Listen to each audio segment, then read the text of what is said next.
교재는 336페이지 제4회 비대면 시험 대비 모의고사 연습용 되겠습니다. 1번 실무 이론평가 첫 번째 다음 중 재무회계의 목적에 관한 설명으로 옳지 않은 것은 재무회계 목적입니다. 첫 번째 기업에 관한 투자 및 신용의사 결정에 유용한 정보를 제공한다. 맞나요? 맞습니다. 네, 유용한 정보를 제공을 해줘야 투자자들이 투자를 결정할 수 있겠죠. 자, 두 번째, 기업의 미래, 현금 흐름 예측에 유용한 정보를 제공한다. 네, 현금 흐름 예측할 수 있습니다. 현금 흐름표를 보고. 자, 세 번째, 특정 기업 실체에 관한 정보뿐만 아니라 산업 또는 경제 전반에 관한 정보도 제공한다. 얘는 특정 기업 실체에 대한 정보를 제공할 뿐이고요. 산업과 경제 전반에 관한 정보는 제공하지 않습니다. 그래서 3번이 틀렸어요. 얘는 이거엔 정보는 제공하지 않는다. 4번 경영자의 수탁 책임 평가에 유용한 정보를 제공한다. 네, 대표이사 같은 경우 경영자의 자질 이런 것들 평가합니다. 네, 그래서 1번의 답은 3번 틀렸습니다.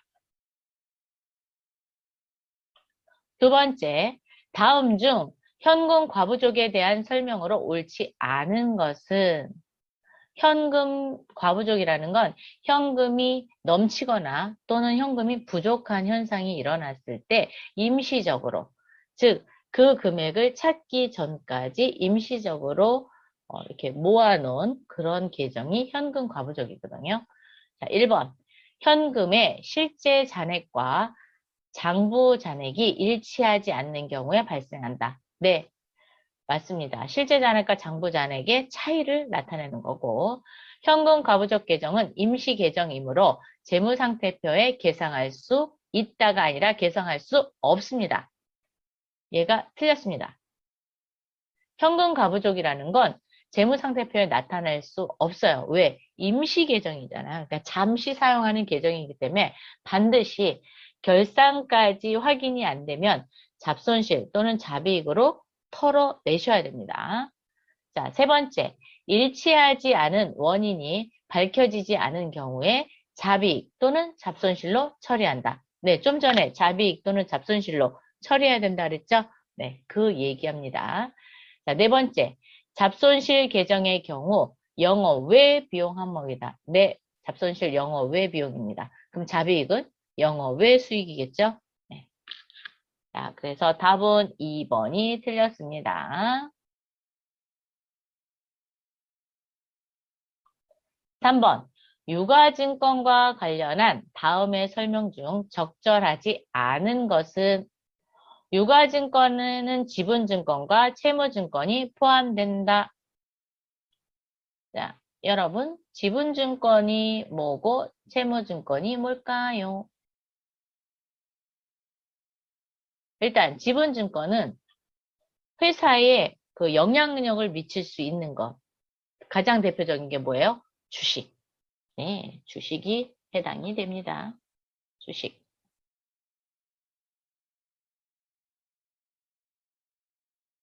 채무증권은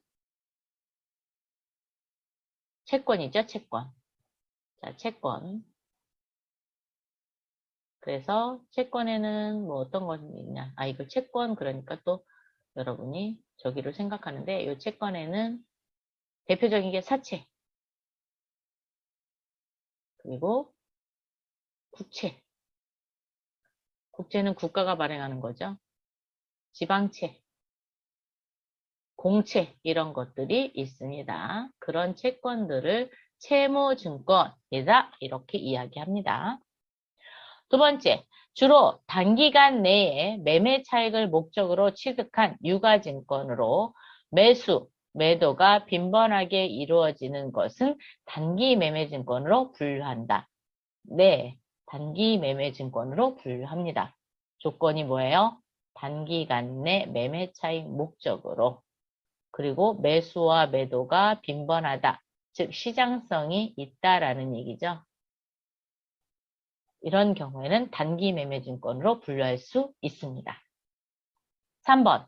만기가 확정된 채무증권을 만기까지 보유할 적극적인 의도와 능력이 있는 경우에는 만기 보유증권으로 분류한다. 네. 대표적인 게 요겁니다. 만기까지 보유할 적극적인 의도와 능력이 있는 경우 만기 보유증권으로 분류할 수 있습니다. 만기 보유증권으로 분류되지 아니하는 채무증권은 매도 가는 증권으로만 분류된다.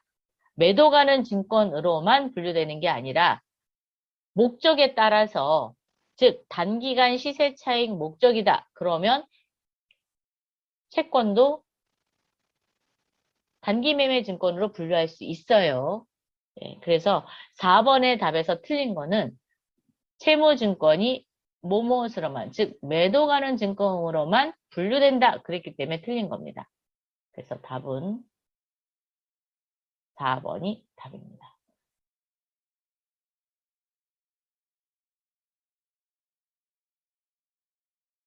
단기 매매 증권 또는 매도 가는 증권으로 분류할 수 있습니다. 목적에 따라서. 단기간 내의 시세 차익이다. 그러면 단기 매매 증권. 장기간 투자 목적이다. 그러면 매도 가는 증권 또는 시장성이 없고 만기 보유 증권으로도 분류할 수 없고 단기 매매 증권으로도 분류할 수 없고 지분법 적용 투자 주식으로도 분류할 수 없다. 그러면 매도 가는 증권으로 분류할 수 있습니다. 그래서 기업회계 기준에는 유가증권을 4가지로 분류를 한다.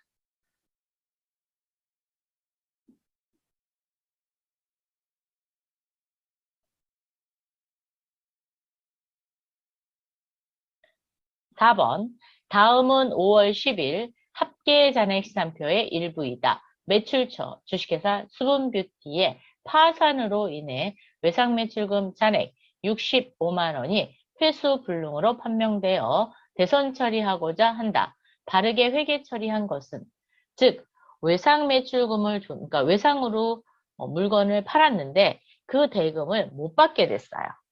자, 못 받게 돼서 대손을 처리하는 경우에는 반드시 외상매출금 바로 밑에 있는 대손충당금 잔액을 확인한 후 그 금액을 먼저 쓰고 부족하게 되면은 판매비와 관리비인 대손상각비로 처리하시면 됩니다.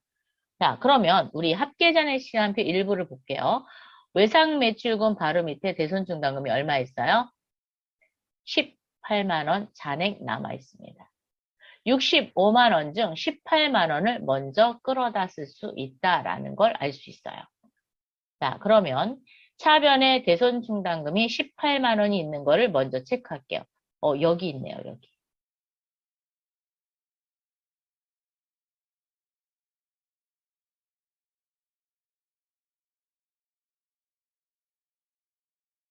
이렇게 대손충당금 18만 원 갖다 쓴 거 여기 있습니다. 그리고 나머지는 안 썼어요. 그리고 대변의 외상매출금은 일단 65만 원짜리가 나가겠죠. 그죠? 그리고 65만 원에서 18만 원을 뺀 47만 원을 뭘로 정리하냐? 대손상각비로 정리하는 겁니다. 그래서 대손상각비로 정리한 47만 원. 이렇게 분개한 거. 즉 3번이 맞는 답입니다. 3번. 답은 3번.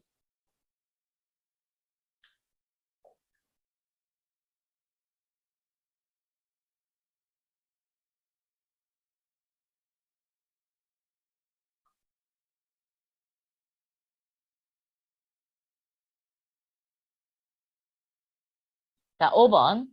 다음 중 주식회사 헤르메스의 기말 재고자산에 포함될 수 없는 것은 자, 수탁자에게 판매를 위탁하기 위하여 보낸 상품으로 기말 현재 수탁자가 보관 중인 상품.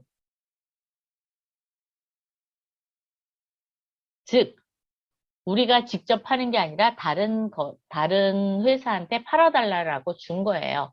준 건데 아직 팔리지 않은 물건, 그 상품은 우리 회사의 재고자산에 포함하셔야 됩니다. 두 번째, 도착지 인도 기준으로 매출하여 기말 현재 운송 중인 상품. 도착지 인도 주권이라는 건 선박으로 보내든 뭐 어쨌든 뭐 비행기로 보내든 도착을 해서 즉 도착지에 딱 도착하면 그때부터 판매된 걸로 보는 거거든요. 그렇기 때문에 운송 중에 있다. 그러면 우리 회사의 기말 재고자산에 포함합니다. 자, 3번. 도착지 인도 기준으로 매입하여 기말 현재 운송 중인 상품. 다른 데서 사갖고 왔는데 아직 도착하지 않았어요. 그래서 우리 회사의 재고자산이 아닙니다. 답은 3번이 틀렸어요.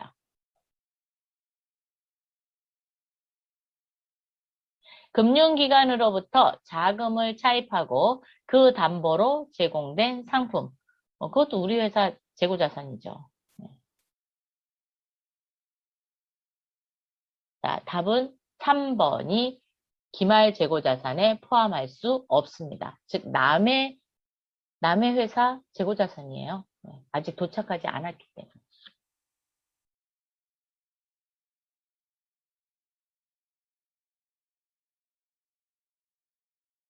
6번.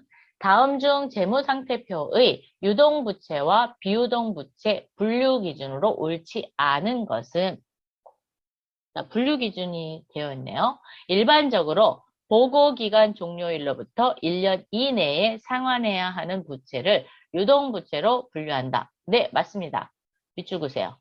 보고기간 종료일 1년 이내 유동부채. 두 번째, 비유동부채 중에서 보고기간 종료일로부터 1년 이내에 자원유출이 예상되는 부분은 유동부채로 분류한다. 즉, 비유동부채로 있었어요. 즉, 장기간 사용하는 그런 부채였는데 보고기간 종료일로부터 1년 이내에 나갈 거예요. 나간다라는 건 뭐 상환을 한다든가 아니면 뭐 갚는다든가 예. 그럴 경우에는 유동부채로 분류합니다. 이때 사용되는 계정 과목이 뭐예요? 유동성 장기부채가 되겠습니다. 텍스트로 입력해 줄게요. 유동성 장기부채. 그래서 얘는 유동부채입니다. 이렇게 분류하시거든요. 네. 가게 닫고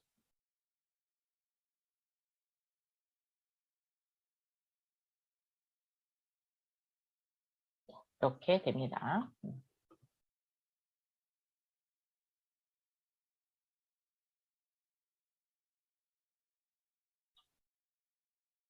3번. 정상적인 영업주기 내에 소멸할 것으로 예상되는 매입 채무와 미지급 비용 등은 보고기간 종료일로부터 1년 이내에 결제되지 않더라도 유동부채로 분류한다. 네, 맞습니다. 그래서 예, 정상적인 영업주기 내에 소멸할 거로 예상되는 경우에요. 이런 경우에는 유동부채로 분류를 합니다. 4번. 단기 차입금과 장기 차입금 및 유동성 장기 차입금 등은 보고기간 종료일로부터 1년 이내에 결제되어야 하므로 영업주기와 관계없이 비유동부채로 분류한다. 비유동부채로 분류하는 게 아니라 뭘로 분류해요? 유동부채로 분류하셔야 됩니다. 비유동부채가 아니라 뭘로? 유동부채. 유동부채로 분류를 하셔야 됩니다.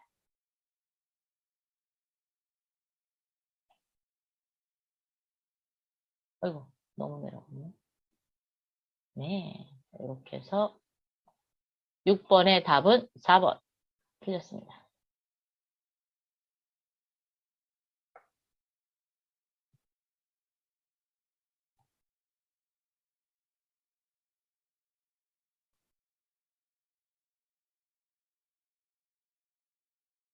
(7번) 가겠습니다. 다음 중 사체에 대한 설명으로 틀린 것은 자, 사체. 여러분이 사체를 잘 알고 계시긴 하겠지만 네.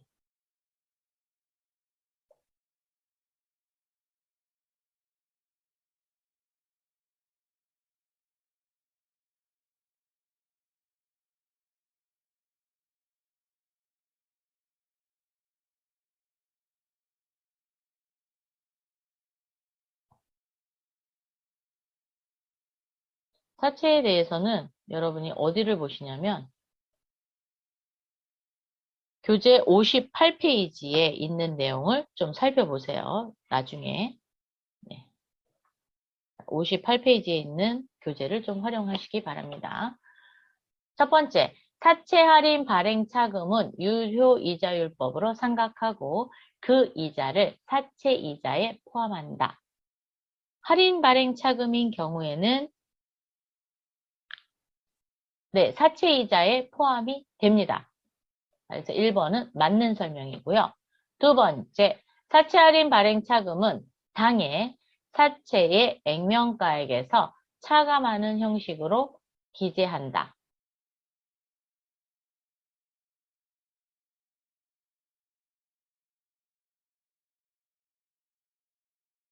네, 액면가액에서 계속 상각액만큼 이렇게 계속 뺍니다. 네. 자, 3번. 인쇄비, 수수료 등 사채 발행 비용은 사채의 발행 가격에서 차감한다.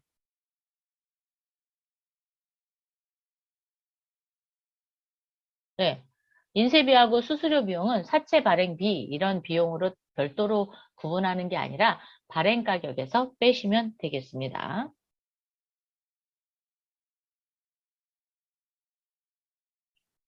4번. 유효이자율법 적용 시 사채 할인 발행 차금 상가액은 매년 감소하는 게 아니라 증가합니다. 얘는 증가할 수밖에 없습니다. 그래서 감소가 틀렸어요. 증가. 사채 할인 발행 차금이나 또는 사채를 할증 발행할 수 있겠죠. 그래서 할증 발행 차금 상가액은 모두 증가합니다. 매년 증가해요. 자, 그래서 사채를 상환하는 시점이 되면 상가액이 제로가 됩니다. 그래서 답은 4번이 틀렸어요. 나머지는 맞습니다. 다.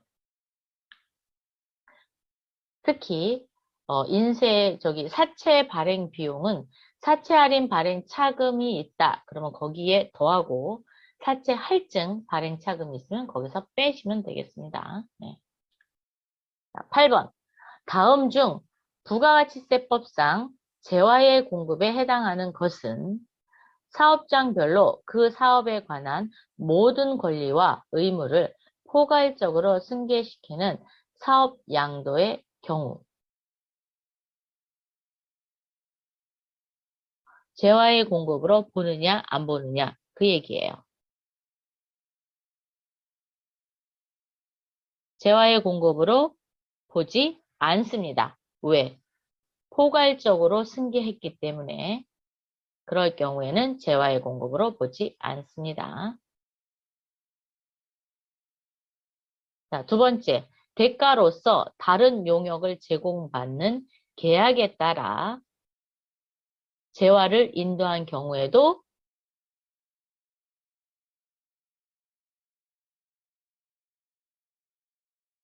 이런 경우에는 재화의 공급으로 보겠다. 왜? 대가를 받는 거잖아요. 자, 대가를 받고 용역을 제공하는 계약에 따라 재화를 인도하는 경우에는 재화의 공급으로 봅니다. 2번은 재화의 공급으로 보고요.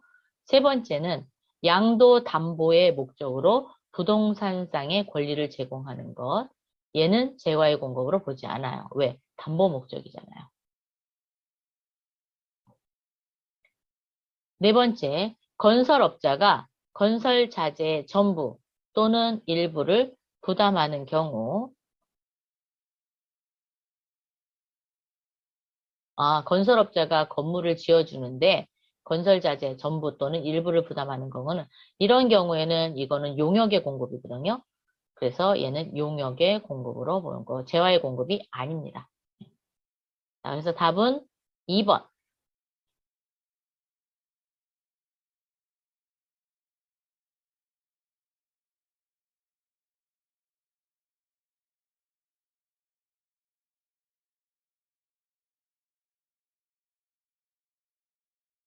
자, 9번.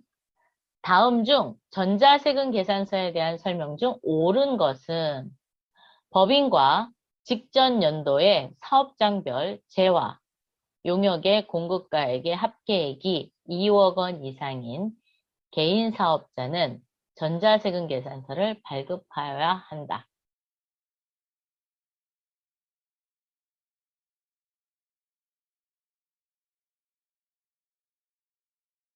자, 얘가 2억 원인데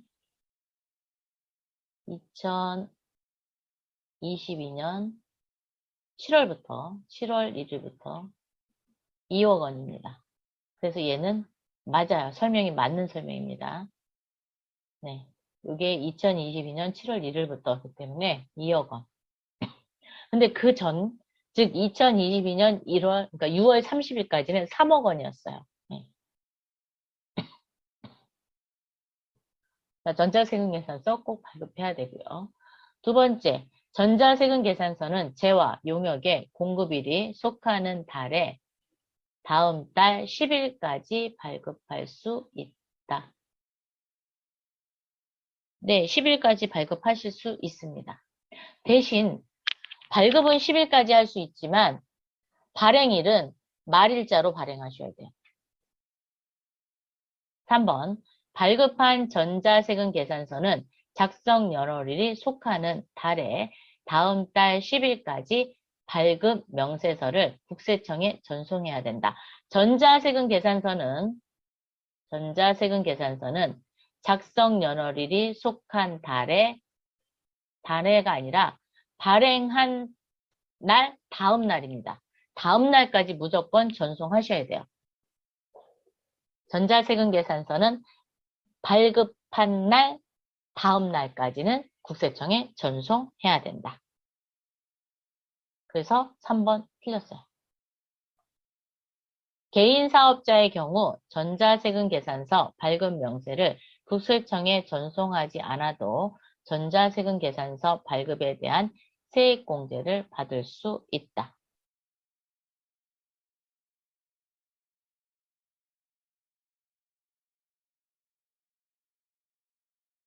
전송을 해야지만 받을 수 있습니다. 전송하지 않으면 못 받아요.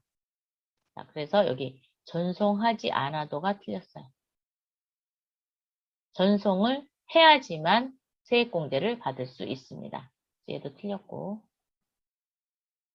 자, 그래서 날짜가 이렇게 뭐 2022년 7월 1일로 나와 있으면 2억 원까지고요. 그렇지 않으면 3억 원으로 하시면 돼요.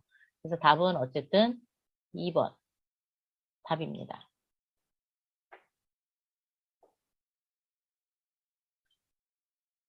근데 앞으로 여러분이 이제 이렇게 문제가 나올 때 단서 조항이 붙을 거예요. 여기 1번 같은 경우 2억 원인 경우에는 뭐 몇 월 며칠자까지는 뭐 2억 원이다. 이런 게 나올 거예요.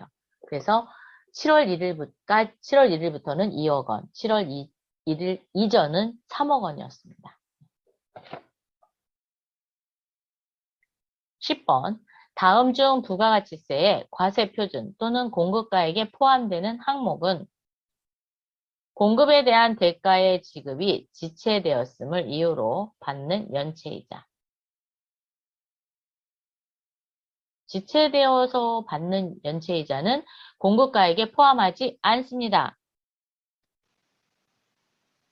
두 번째, 매출 애누리 공급가액에서 뺍니다.